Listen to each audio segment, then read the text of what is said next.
ಹೇಗಿದ್ದೀರಾ ಎಲ್ಲರೂ? ಮತ್ತೊಂದು ದಿನ ಇನ್ನಷ್ಟು ಅಪ್ಡೇಟ್ಸ್ ತಗೊಂಡು ನಿಮ್ಮ ಮುಂದೆ ಬಂದಿದ್ದೀನಿ. ಇವತ್ತಿನ ಸಂಚಿಕೆಯಲ್ಲಿ ಸ್ವಲ್ಪ ಜಾಸ್ತಿ ಇಂಟರ್ನ್ಯಾಷನಲ್ ನ್ಯೂಸ್ ನೋಡೋಕೆ ಸಿಗುತ್ತೆ. ಇತ್ತೀಚಿನ ಲೇಆಫ್ಸ್ ಬಗ್ಗೆ ಕೂಡ ಮಾತಾಡಲಿದ್ದೇನೆ. ಹಾಗೆ ವಿಡಿಯೋದ ಲಾಸ್ಟ್ ಅಲ್ಲಿ ಆರ್ಮಿಯಲ್ಲಿ ಒಂದು ಅವಕಾಶದ ಬಗ್ಗೆ ಕೂಡ ಮಾತಾಡಲಿದ್ದೇನೆ. ಮತ್ತೆ ಸ್ಪೆಷಲ್ ಆಗಿ ಡೊನಾಲ್ಡ್ ಟ್ರಂಪ್ ಅವರು ಇತ್ತೀಚೆಗೆ ಸ್ವಲ್ಪ ಸೌಂಡ್ ಜಾಸ್ತಿ ಮಾಡ್ತಿದ್ದಾರೆ, ಅದರ ಬಗ್ಗೆ ಕೂಡ ಮಾತಾಡ್ತೀನಿ. ಸ್ಕಿಪ್ ಮಾಡದೆ ಪೂರ್ತಿ ವಿಡಿಯೋನ ನೋಡಿ.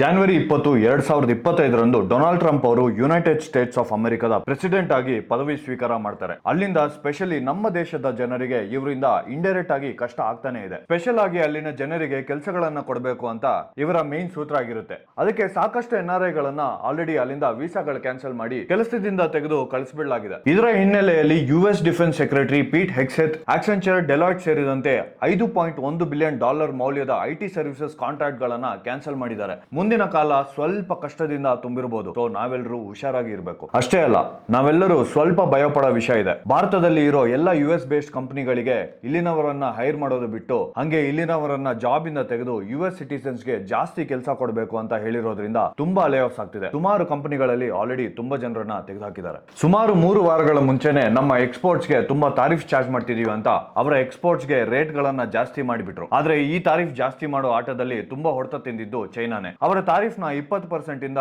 ಸೀದಾ 120% ಗೆ ಜಾಸ್ತಿ ಮಾಡಲಾಗಿತ್ತು. ಅಲ್ಲಿಂದ ಮತ್ತೆ 145% ಗೆ ಜಾಸ್ತಿ ಮಾಡಿ ಈಗ ಇದೇ ರೇಟ್ ನ ಫಿಕ್ಸ್ ಮಾಡಲಾಗಿದೆ. ಮತ್ತೆ ಈ ಮಧ್ಯೆ ನಡೆದ ಯುದ್ಧದಲ್ಲಿ ಪಾಕಿಸ್ತಾನ್ಗೆ IMF ಲೋನ್ ಕೊಡಿಸೋದ್ರಲ್ಲಿ ಕೂಡ ಸಹಾಯ ಮಾಡ್ತಾರೆ ಟ್ರಂಪ್ ಅವರು. ಇದೆಲ್ಲ ನೋಡಿದಾಗ ಪಾಕಿಸ್ತಾನಿನ ಉಗ್ರರ ಪೋಷಣೆಯಲ್ಲಿ ಅಮೆರಿಕದ ಕೈಚಳಕ ತುಂಬಾ ಇದೆ ಅಂತ ಗೊತ್ತಾಗ್ತಿದೆ. ಮತ್ತೆ ನಿನ್ನೆ ಆಪಲ್ CEO ಆದ ಟಿಮ್ ಕುಕ್ ಹತ್ರ ಯಾವುದೇ ಆಪಲ್ ಡಿವೈಸಸ್ ಗಳನ್ನ ಭಾರತದಲ್ಲಿ ಮ್ಯಾನುಫ್ಯಾಕ್ಚರ್ ಮಾಡೋದು ಬಿಟ್ಟು US ಅಲ್ಲಿ ಮಾಡಕ್ಕೆ ಹೇಳ್ತಾರೆ. ಆದ್ರೆ ಟಿಮ್ ಕುಕ್ ಅವರು ಈ ರಿಕ್ವೆಸ್ಟ್ ಅನ್ನ ರಿಜೆಕ್ಟ್ ಮಾಡಿ ಇಲ್ಲೇ ಪ್ರೊಡ್ಯೂಸ್ ಮಾಡುವ ದೃಢ ನಿರ್ಧಾರದಲ್ಲಿದ್ದಾರೆ. ಇವತ್ತು ಬೆಳಗ್ಗೆ ಇನ್ನೊಂದು ಸುದ್ದಿ ಕೇಳ್ತಾ ಬಂತು.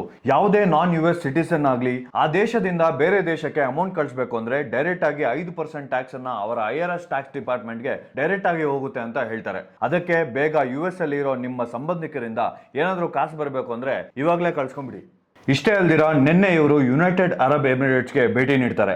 ಅಲ್ಲಿಂದ UAE ಬಂದು ಬರೋ 10 ವರ್ಷಗಳಲ್ಲಿ US ಮೇಲೆ $1.5 ಟ್ರಿಲಿಯನ್ ಅನ್ನ, ಕತರ್ ಬಂದು $1.2 ಟ್ರಿಲಿಯನ್ ಅನ್ನ, ಮತ್ತೆ ಸೌದಿ ಅರೇಬಿಯಾ ಬಂದು $600 ಬಿಲಿಯನ್ ಅನ್ನ ಇನ್ವೆಸ್ಟ್ ಮಾಡೋಕೆ ಒಪ್ಕೊಂಡಿದ್ದಾರೆ. ಇದೆಲ್ಲದರ ನಡುವೆ ಸಾಯ್ ಧನ್ವೀಶ್ ಅನ್ನೋ ತಮಿಳುನಾಡುವಿನ 8 ವರ್ಷದ ಬಾಲಕ ತನ್ನ 10 ತಿಂಗಳಿನ ಸೇವಿಂಗ್ಸ್ ಅನ್ನ ನಮ್ಮ ಸೈನ್ಯಕ್ಕೆ ಡೊನೇಟ್ ಮಾಡಿ ನಮ್ಮನ್ನ ಕಾಪಾಡೋ ಅವರಿಗೆ ನಾನು ಹೆಲ್ಪ್ ಮಾಡಬೇಕು ಅಂತ ಹೇಳ್ಕೊಂಡಿದ್ದಾರೆ. ಇತ್ತೀಚಿನ ದಿನಗಳಲ್ಲಿ ಟರ್ಕಿ ಬಂದು ಪಾಕಿಸ್ತಾನಕ್ಕೆ ತನ್ನ ಬೆಂಬಲ ನೀಡಿರೋದ್ರಿಂದ ನಮ್ಮ ದೇಶದ ಜನರು ಟರ್ಕಿ ಮತ್ತೆ ಅಜರ್ಬೈಜಾನ್ಗೆ ಹೋಗಲು ಮಾಡ್ಕೊಂಡಿದ್ದ ಬುಕಿಂಗ್ಸ್ ಎಲ್ಲ ಕ್ಯಾನ್ಸಲ್ ಮಾಡ್ಕೊಂಡಿದ್ದಾರೆ. ಸುಮಾರು 60ರಿಂದ 250% ಬುಕಿಂಗ್ ಗಳು ಈಗ ಕ್ಯಾನ್ಸಲ್ ಆಗಿವೆ. ಈ ರೀತಿ ನಮ್ಮ ದೇಶದ ವಿರುದ್ಧ ಬರೋ ಯಾವುದೇ ದೇಶ ಆಗ್ಲಿ ಅದಕ್ಕೆ ಒಳ್ಳೆ ಉತ್ತರ ಕೊಟ್ಟು ಮತ್ತೆ ಅವರು ಬಂದು ನಮ್ಮನ್ನ ಕೇಳ್ಕೊಳ್ಳೋ ತರ ಮಾಡೋದ್ರಲ್ಲಿ ನಮ್ಮ ದೇಶದ ಜನ ಯಾವತ್ತೂ ತಮ್ಮ ಐಕ್ಯತೆಯನ್ನ ತೋರಿಸ್ತಾ ಬಂದಿದ್ದಾರೆ. ಉತ್ತರ ಪ್ರದೇಶದ ಸಂಬಾಲ್ ಜಿಲ್ಲೆಯಲ್ಲಿ ಇತ್ತೀಚೆಗೆ ಒಂದು ಸ್ಕ್ಯಾಮ್ ಆಚೆ ಬಂದಿದೆ. ಸುನೀತಾ ಯಾದವ್ ಅನ್ನೋ ವ್ಯಕ್ತಿ ಮೃತಪಟ್ಟವರ ಹೆಸರಲ್ಲಿ ಜಾಬ್ ಕಾರ್ಡ್ ಗಳನ್ನ ಸೃಷ್ಟಿ ಮಾಡಿ Mahatma Gandhi national rural employment guarantee scheme ನ ಪ್ರಕಾರ ಇವರು ಕೆಲಸಕ್ಕೆ ಬರ್ತಾ ಇದ್ದಾರೆ ಅಂತ ಹೇಳ್ಕೊಂಡು ಗವರ್ಮೆಂಟ್ ಇಂದ ಸಂಬಳಗಳನ್ನ ವಿಡ್ರಾ ಮಾಡ್ತಾ ಇದ್ರು ಅಂತ ತಿಳಿದು ಬಂದಿದೆ. ನಮ್ಮ ಭಾರತದ ಸೇನೆಯಲ್ಲಿ ಇಂಜಿನಿಯರಿಂಗ್ ಗ್ರಾಜ್ಯುಯೇಟ್ಸ್ಗೆ ಒಳ್ಳೆ ಅವಕಾಶ ಬಂದಿದೆ. BE, BTech ಮಾಡಿರೋ ಅಥವಾ ಫೈನಲ್ ಇಯರ್ ಅಲ್ಲಿ ಇರೋ ವಿದ್ಯಾರ್ಥಿಗಳಿಗೆ ಟೆಕ್ನಿಕಲ್ ಗ್ರಾಜ್ಯುಯೇಟ್ ಆಫೀಸರ್ ಅನ್ನೋ ಪದವಿಗೆ ರಿಟರ್ನ್ ಎಕ್ಸಾಮ್ ಇಲ್ದಿರ ಡೈರೆಕ್ಟ್ ಇಂಟರ್ವ್ಯೂ ಮಾಡಿ ಸೆಲೆಕ್ಷನ್ ಮಾಡಿ $56,000 ಸಂಬಳವನ್ನ ಕೊಟ್ಟು 12 ತಿಂಗಳು ಟ್ರೈನಿಂಗ್ ಸಹ ಕೊಡ್ತಾರೆ ಅಂತ ಇಂಡಿಯನ್ ಆರ್ಮಿ ಹೇಳಿದೆ.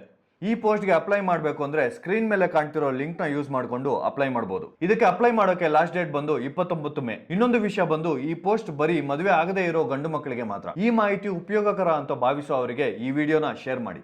ಇದಿಷ್ಟು ಮೇ 16ಕ್ಕೆ ಇರುವ ಅಪ್ಡೇಟ್ಸ್. ಮೇ 13 ಮತ್ತೆ 15ರ ಅಪ್ಡೇಟ್ಸ್ ತಿಳಿಬೇಕು ಅಂದ್ರೆ ಸ್ಕ್ರೀನ್ ಮೇಲೆ ಈ 2 ವಿಡಿಯೋಗಳನ್ನ ಕ್ಲಿಕ್ ಮಾಡಿ ನೋಡಬಹುದು. ಇದೇ ರೀತಿ ದಿನನಿತ್ಯ ಅಪ್ಡೇಟ್ಸ್ ನೋಡ್ಬೇಕು ಅಂದ್ರೆ ಚಾನೆಲ್ಗೆ ಸಬ್ಸ್ಕ್ರೈಬ್ ಮಾಡ್ಕೊಳ್ಳಿ. ಜೈ ಹಿಂದ್, ಜೈ ಕರ್ನಾಟಕ ಮಾತೆ.